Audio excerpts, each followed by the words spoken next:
The time show is 2:08, and on the live line right now, very special pleasure, the White Sox broadcaster Carey, and we're going to talk about baseball and Harry and Jimmy Pearsall and everything else this afternoon. The numbers to call here in Des Moines, 282-5111. The in-state watch line, 1-800-532-1111. Harry, welcome to the show. Well, thank you. How's everything in Des Moines? It's cloudy and very cool. Is Bob Earl still up that way? Old Bob's still around. Tell him hello. We'll be sure to do that. And I imagine Bob, if he is within earshot right now, is just really eager to hear what you have to say on WHO Saturday Sports Line.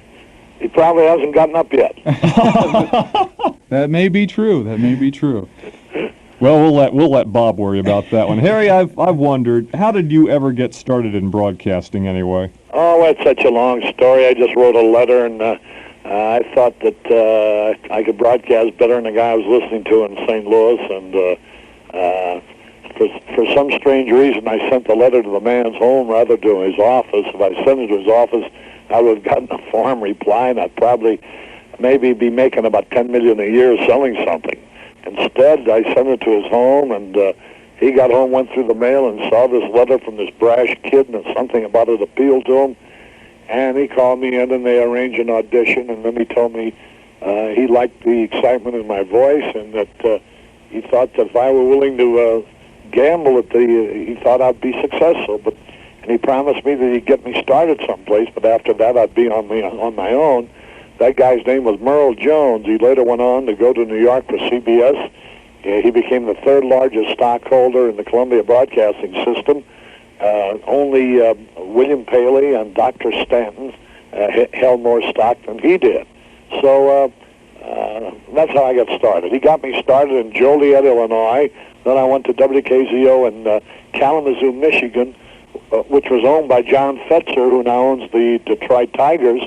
And let me tell you about our staff there. The news editor was a guy named Paul Harvey. I was the sports editor. A fellow named Hooper White was the continuity director, and he later went on to be the executive vice president of Leo Burnett Advertising. A fellow named Carl Lee was my engineer on remotes. He is now the executive vice president of Fetzer Broadcasting. He runs the show. And another guy named Carl Rohn was the chief announcer. He went on to the West Coast and became big, and later on became a big executive with an advertising company. So that's the kind of a station they had. So they all wound up well. Harry, are you primarily a baseball broadcaster? I understand that I think a while back, didn't you do some Missouri Tiger football games as well, but aren't you primarily baseball? No, I really love football, and that's the only thing I miss being here in Chicago, that nothing has presented itself in football because of the overlapping of the seasons. And, I did University of Missouri football for, even when Thoreau was there, and then when Broyles was there, and then all through the Dan Devine regime. And even a couple of years while I was away from St. Louis, broadcasting first in Oakland and then starting here in Chicago. When I was originally hired, I was hired as the third man. I was going to be the young guy coming along doing the commercials on the baseball broadcast. They had hired Gabby Street to be the commentator, and they were looking for a number one announcer. And that's how I broke in right at the major league level as the number one announcer when I was just a punk kid, and I've been that ever since. And this is my 37th year. I just did such a sales job that I convinced them that rather than get all the big names they were trying to get, that they would be better off going on with me. Well, let's do a sales job on these telephone numbers. And we were an immediate success.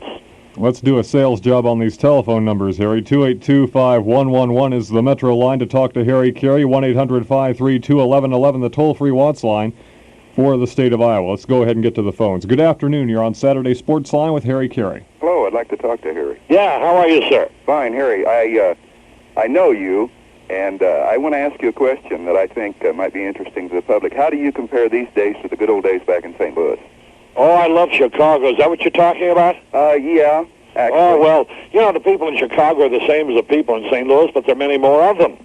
It's a great metropolis. Where you go. It's 8 million people here, and it's such a dynamic city, is such tremendous vitality. And I live at the Ambassador East Hotel, so I'm right in the heart of the action here. I'm the honorary mayor of Rush Street, if you know anything about Chicago. Sure. And so, as much as, I have roots in St. Louis, and I love St. Louis, I think the luckiest thing ever happened to me is to wind up in Chicago. Well, I think, too, that possibly a lot of the people don't know that you even create the excitement when you're off of the air. I know, having been around you, I remember the days of the old Chase Park Plaza, the old Steeplechase Lounge. Yeah. And, well, I'm always out among the people, if that's what you mean. well, you're the same when you're off the air, so I think that's something that people probably don't realize. But you do create excitement. It's fun to hear you. Well, thank you so much. Nice of you to call. Thank you. Thank you for calling up and talking with us on Sportsline. Let's take another call here. Good afternoon. Yeah, good afternoon, Harry. How you doing? Hey, how are you? Pretty good, Harry. I'm from Morrisville, not too far from Joliet, and I used to listen to you all the way through the 60s with my dad. Uh-huh. We'd have you on literally every single night, and we just, the excitement, we'd grow right with you. Well, I'm happy to hear that. How did Skip get started down there in Atlanta? Well, no, he didn't get started in Atlanta. He got started in St. Louis, and then he started doing a high school show when he was a junior once a week. Then when he went to the University of Missouri, he worked for the college station there, and then he worked color with me on the University of Missouri football. And then when he graduated, he came into St. Louis and he began doing the Hawks games. Mm-hmm. And then when they moved the team, he elected to go with them. The last few years in St. Louis, I was doing the TV and he was doing the radio. And he is just tremendously popular in Atlanta. And, of course, he's on that Superstation 17, just as we are, with our White Sox baseball now on Superstation 9 here in Chicago. Both those stations go all over the country. Yeah, we watch Harry Skip out here all the time, and we watch you on the cable. We kind of enjoy you out here. We also listen to the Cardinal games. Well, yeah, they're going to. I think the Cardinals have done a great job, and they're liable to win the whole thing. You think they could win it this year? Is a tremendous baseball man. You think they could win it again this year, Harry? I really do. I think it's going to be a tough fight in that division. But I think the Cardinals are the soundest team of all. I'm glad to hear it. Nice talking to you. Nice talking to you. Thank you very much for the call. Harry, are you still out in center field broadcasting ball games? Not yet this year, but of course I do it every year. It hasn't gotten warm enough yet. But the next homestand or two will be out there. I love it. The people love it. We get a chance to visit and rub elbows, and it is really an experience. And, baseball people ought to do that sometime. They have an idea that they're so doggone smart. You learn more baseball sitting out in the bleachers than you'll ever learn, than they ever learn in some front offices. These people know the game. They know the logic of the game. They ask the kind of questions that make you wonder whether the baseball people ever ask themselves. So it's quite an experience. Talking about asking questions, there's a man that sits beside you by the name of Jimmy Pearsall that's always asking a lot of questions, especially about Tony La Russa and the White Sox manager. That's a lot of baloney. That's something that the newspapers have just picked up and are rehashing it and rehashing it and rehashing it. Jimmy is a baseball man, and I've been around 37 years broadcasting Major League Baseball. If he didn't know anything about the game, and if I didn't know anything about the game, we'd both be morons. And of course, we have differences of opinion, but we don't go out of our way to criticize La Russa. Let me tell you something. Nobody ever gets a manager fired except one man, and that's the manager. They just fired Maury Wills in Seattle. I don't hear anybody saying anything about the broadcasters. They fire managers all the time. Jim Fregosi probably being the next to go. I don't hear anything about the broadcasters. Why is it that just Jimmy and I are supposed to be on somebody's back all the time? Well, you think there's nothing to that then? The writers have just blown it out of proportion. Well, you can write about anything every day, and eventually people are going to believe it to be the fact. That's true. That's true. Do you think Mr. La Russa is a good coach? He's not experienced enough. Here's a man who hasn't even had a full year in the minor leagues, and they made him a manager because Bill Veeck was trying to save money, and they brought him up from the minor league to be a manager. He's learning to manage at the big league level. Most people learn to manage in the minor leagues or have had the world of experience in the big leagues. Do you think that's a mistake? Well, if I had a ball club, I don't think it was a mistake when Bill Veeck named a manager because the ball club was so horrible nobody could do anything with it anyway. But now when you invest millions of dollars in Carlton Fisk, millions of dollars in Ron LaFleur, millions of dollars in Greg Lazinski, millions of dollars in Essien, Jim Essien.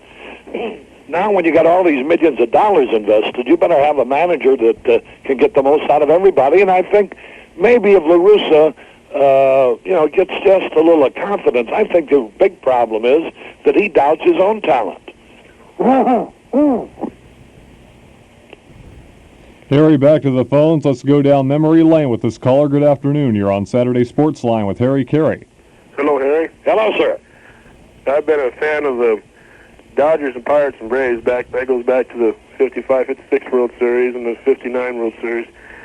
I remember in '63, when the Dodgers came into Cardinals for a homestand there in St. Louis, and I think it was late in the season, and it was maybe you can recall it.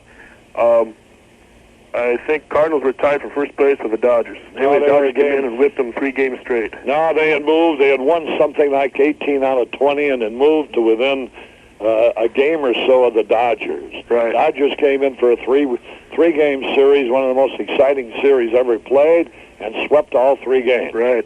Okay. One of the comments you made that night, though, I think it was on either a Friday night or you said something like, who in the heck or who in the hell is Dick Nen? Remember, the guy came up from Spokane. See how you got it all wrong, and there's no way to prove you're wrong. Nobody ever said who the hell is Dick Nen. Oh, no, I'm not. The story I tell about Dick Nen is the only reason he was in St. Louis is because the Dodgers had a company plane, and they're playing the final game of the series in St. Louis. Dick Nen was playing with Spokane, which is a Dodger farm club, and they just finished their season in Oklahoma City. You have to pay the players way back home at the end of the season. I see. He lived in Santa Barbara, California. So the Dodgers flew him in from Oklahoma City at the cost of about $30 then to save what would have cost him $300 to fly him to Santa Barbara, California. So being on hand just because of the economics, he was in a position, therefore, for Walter Alston to use as a pinch hitter. He flied out deep the first time. Alston had the wisdom to keep him in the game. He came up again in the 9th with 2 out and hit.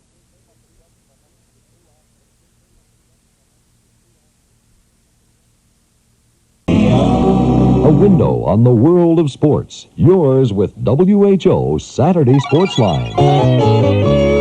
2:23 in the afternoon. Mike Lee along with Randy Shaver, and on the live line, Harry Caray, the voice of the Chicago White Sox. The numbers to call, 282-5111 here in the metro area, and the toll-free Watts line for the state of Iowa, 1-800-532-1111. Harry, I welcome your forthrightness in agreeing to talk about your past contract dispute with the Chicago White Sox before the season started. And such a big deal. Could you detail that just a little bit? Nothing. There was anytime you're negotiating a contract, I happened to be out in Palm Springs. My agents were here in Chicago. Jerry Reinsdorf and Eddie Einhorn were here in Chicago. I never met either one of the 2 gentlemen until I flew in from Palm Springs to sign my contract. It was just a matter of money. I was insistent on a certain figure, and naturally they were trying to get me for less, and I just wouldn't budge. And so I signed when they came to my figure. It reminds me of what happened a few years back with Red Barber when they tried to put a 4th man in the broadcast booth and wanted Barber to take a salary cut. That was New York's way of saying bye-bye to Barber, but it wasn't the case of Chicago wanting to say goodbye to you, I take it. Well, I don't believe that at any time either Jerry Reinsdorf or Eddie Einhorn didn't understand that I had a certain value in this situation. I think it was just a matter of negotiation. And then, of course, when you negotiate in the papers or on the air, there are misunderstandings. And I used the term, but I'd use it again because I conditioned it when I said, the writer was quoting and playing on a recorder what was being said here in Chicago, and I said, if that had been said, then the man was lying. And I would say it again, and as it turned out, he didn't say that, so therefore he wasn't lying. And that's the thing that got the big headlines. I was supposed to call him a lying blank, and I did. I said, if he has said this, then he is a lying blank. But it turned out he didn't say it, so therefore he wasn't. Harry, let me ask you, getting to the specifics of your job, which is broadcasting the Chicago White Sox. Right now they're 13-11, 7.5 games out behind Oakland, who is just red hot this year. The White Sox have picked up LaFleur, Luzinski, Fisk, Eschen. How do you figure they're going to do this year? I think they're going to be a contender all the way. I think it's a year ago, as I say, it didn't make any difference who the manager was because you weren't going to go anywhere anyway. We had a terrible, terrible ball club. And this year, you've got all these guys that you have mentioned, and with the young pitching having added years of experience, this is a good ball club. If this team falls flat on its face, they're going to have to do some soul searching because this is a ball club that should contend. I don't care how many games Oakland is ahead. We play Oakland 11 times, so therefore, in that head-to-head combat alone, you can make up what you're behind.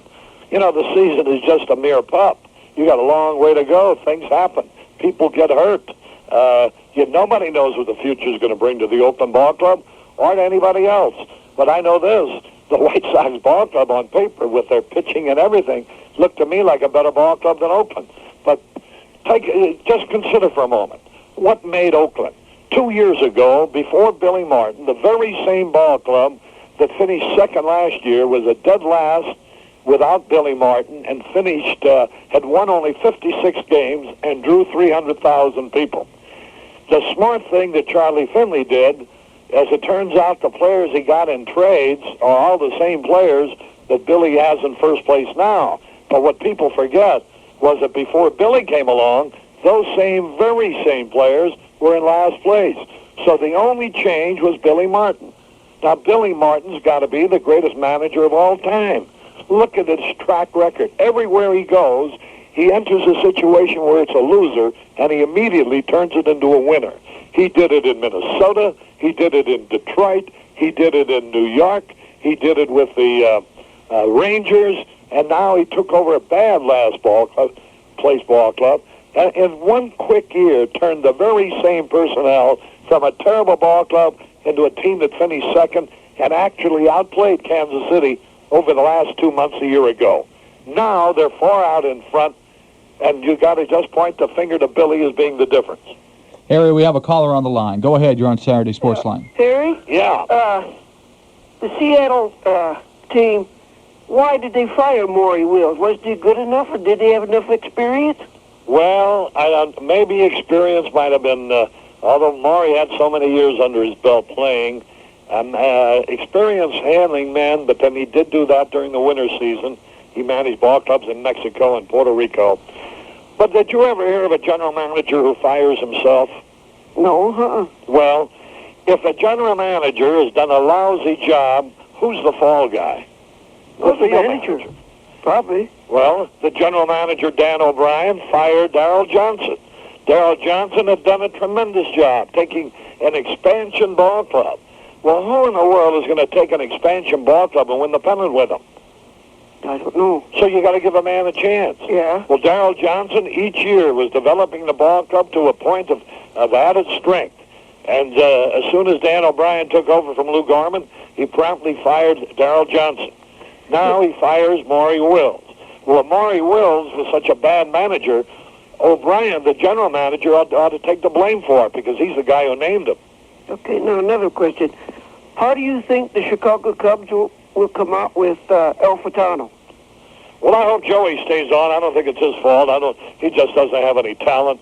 It's going to be a bad year on the north side of Chicago, and that's why the Chicago White Sox have a great opportunity to take over the city because we're going to be in contention. We have named players. We got fine young pitchers. Every reason in the world to go to the ballpark and see this club because it's exciting. And the Cubs have absolutely nothing to offer now. Yeah, I know. I just wondered how everything would come out, though. That I still like them. Well, if you want a prediction, they will finish last in their division. Thank you very much for the call. You know, Harry, it doesn't mean a doggone thing if May 29 comes around and the players go on strike. What do you think? Is there going to be a strike? I feel sorry for people like Billy Martin and the Oakland A's. Boy, that's really going to slow it to a sensational start, and they're drawing so fantastically. And I feel sorry for a team like the White Sox, too, who maybe by May the 29th will just really be hitting their full stride because the White Sox have veteran players who, as a matter of history, get better as the weather gets warmer. And we've been playing a lot of cold weather. I noticed George Brett not hitting 300. That's got to be because the weather's been so atrocious. And but whether there's going to be a strike or not, I find it hard to believe there will be. But who knows? When you get two egos like Marvin Miller and Ray Grebe representing the two sides, which means that the players are not involved and the owners are not involved, but a third party in each case is sitting across the table, each one trying to prove how much more powerful he is than the other guy and how much more sagacious he is. Well, when you have that kind of a situation, they're not going to lose anything. Their salaries are going to go on. Well, I don't think anybody would be sagacious or wise if people decide to go on strike, because I believe the voice of the people will rise up and be heard in a great protest. Well, what are the people going to do? You know, people keep going to the ballpark in spite of the stupidity of the owners. You know, if the owners ran their own businesses the way they run their baseball clubs, none of them would have made enough money unless they inherited it to buy a ball club in the first place. You know, this whole situation is not the players' fault. It's the owners' fault. The owners are the ones who have given everything away. Now they realize how dumb they were, and now they're trying to get it back. Well, once you've given something up in labor negotiations, how in the world are you going to get it back? But, Harry, don't you think there is a point where you reach a point of no return where prices are so high, tickets are so high that you drive people away from the ballpark, and especially with the proliferation of telecommunications, satellite coverage, cable? Don't you think that can have a debilitating effect on bringing people out to the ballpark? Oh, well, certainly you must appreciate the fact, which is certainly coming in the future, where maybe baseball clubs will open up the gates for free to the fans just to get somebody there, because they'll be making so many tons of money, millions and millions of dollars on pay TV and cable television that would you rather stay at home and watch a ball game in the comfort of your home? Well, I'd rather be out there, Harry, watching the ball game in the ballpark, but there comes a time when the price is so high you just can't afford to do that anymore, and you just go ahead and sit in the living room and watch it. Yeah, but you're going to have to pay for that privilege, but it's not going to cost you as much, so therefore you don't have to worry about the parking. You don't have to worry about paying $2 for a lousy hot dog, $2 for a hot glass of beer. You can stay at home and have a hot dog and a good bottle of beer and not worry about the parking costs. And for that, maybe you'll only have to pay $1 a game. And that's exactly what I mean about the voice of the people rising up and being heard eventually. Well, anyway, let's get back. Those same people are going to be watching the game in greater numbers. They'll be watching the game, but they won't be going to the ballpark. That's why the day is coming when they're going to let the people in for free just to get a few bodies in the ballpark. In other words, the game will become a television game. And that's how the people will get back at players going on strike. Well, why would the people get back at the players? Why don't they get back at the owners? Maybe they're just getting back at baseball. Let me rephrase that. Getting back at baseball. Listen, baseball, as I say, baseball has continued to grow in appeal in spite of all these dumb things that have been going on, because it's America's game. It's a way of life in the summertime that nobody is ever going to change. And people, even if there's no more baseball the rest of this year, when the teams open up next year, they'll be flocking at the gates.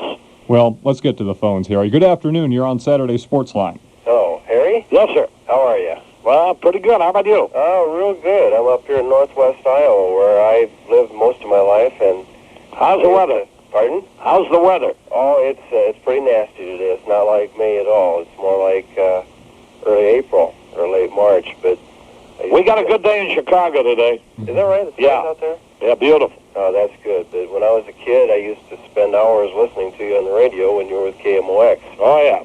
And I didn't miss too many games, and I really missed you.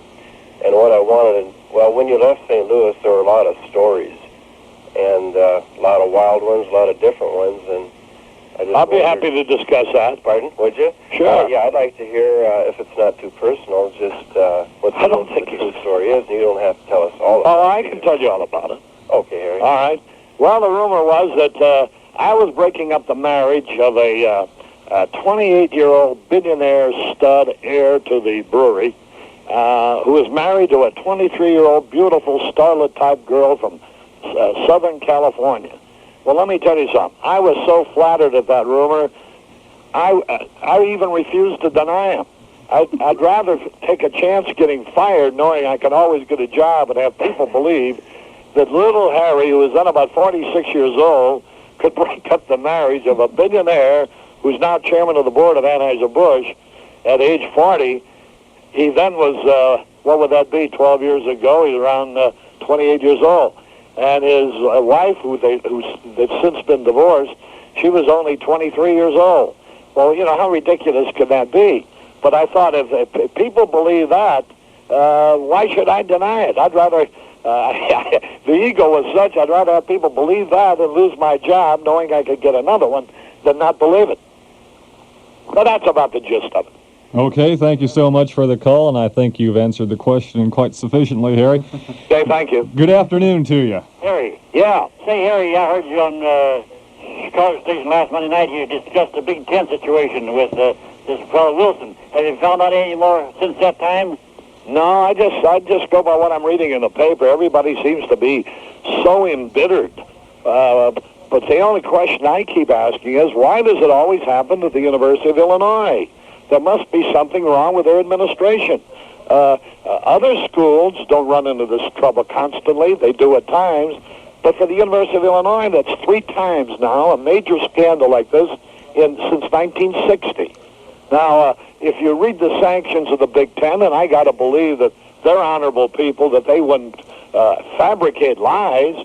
If you read that, those sanctions, you shake your head in disbelief that any Big Ten school could do these kind of things, because it almost comes under the classification of lying and cheating.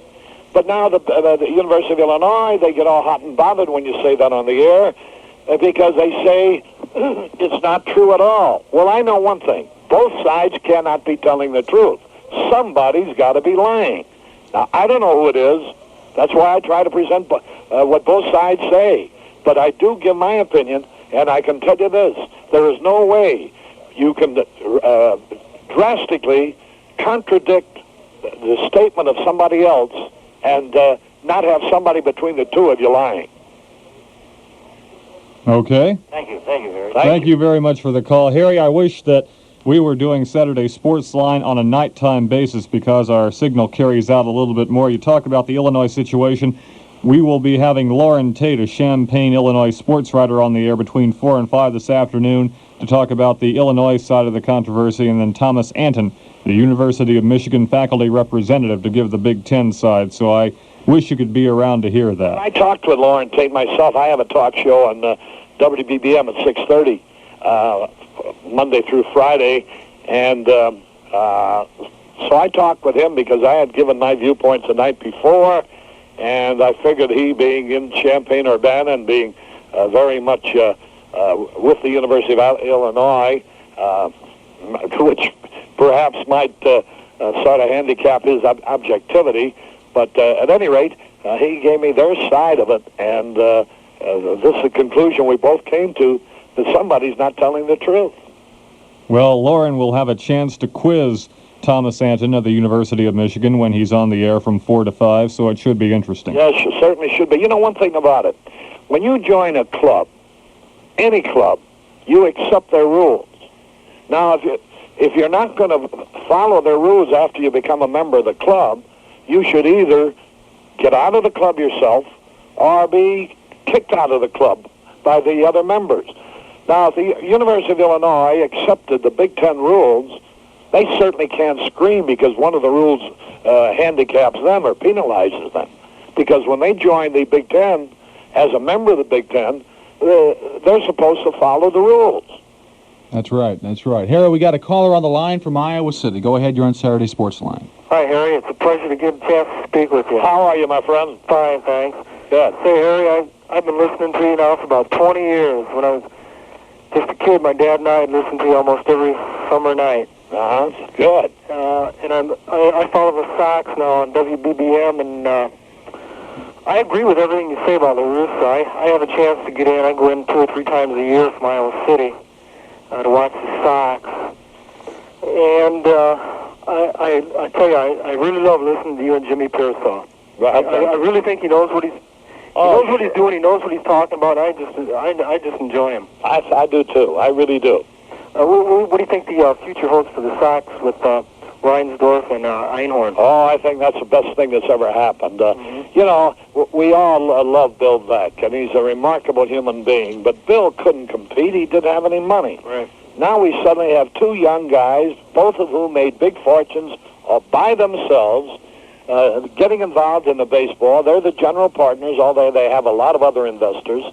And the first thing they do, they go out and get Carlton Fisk. Well, that certainly emphasized their credibility with the fans, because the fans appreciate that they now have ownership to go out and get these players. And then they come up with Lazinski, who makes a pretty dollar. And then of course, they already had LaFleur and Essien, and the only reason they already had them is because Bill Veeck knew when he signed them that he wasn't going to have to pay them, that some of the new ownership, whether it be DeBartolo or Reinsdorf, would have to take over those contracts. In other words, had there been no chance to sell the ball club, LaFleur and Essien would never have been signed. So you got to give Reinsdorf even credit for that. And, you know, when you have ownership that proves that it's trying to give you a winner, you got to be for them. Right. So, Harry, could you evaluate Chet Lemon and Steve Trout also?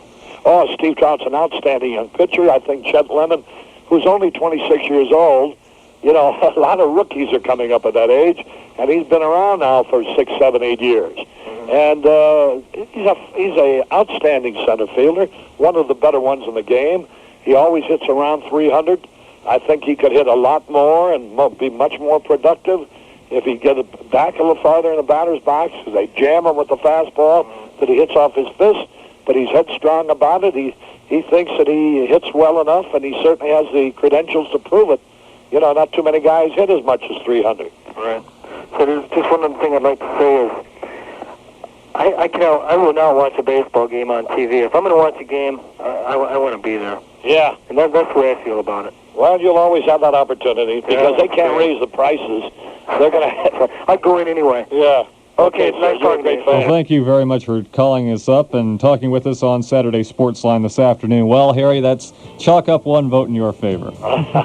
Harry, thank you so much for being with us. It's been a joy to talk with you, and I wish you the best of success with the White Sox and whatever you choose to do beyond the White Sox, if there's something beyond that you have dreams of doing. Thank you so much. It's great to have a chance to talk to the wonderful baseball fans in your area. Harry Carey, the voice of the Chicago White Sox, has been our guest on Saturday Sportsline. Now stay tuned for the Associated Press Sports Summary and more sports activities coming up on WHO Saturday Sportsline.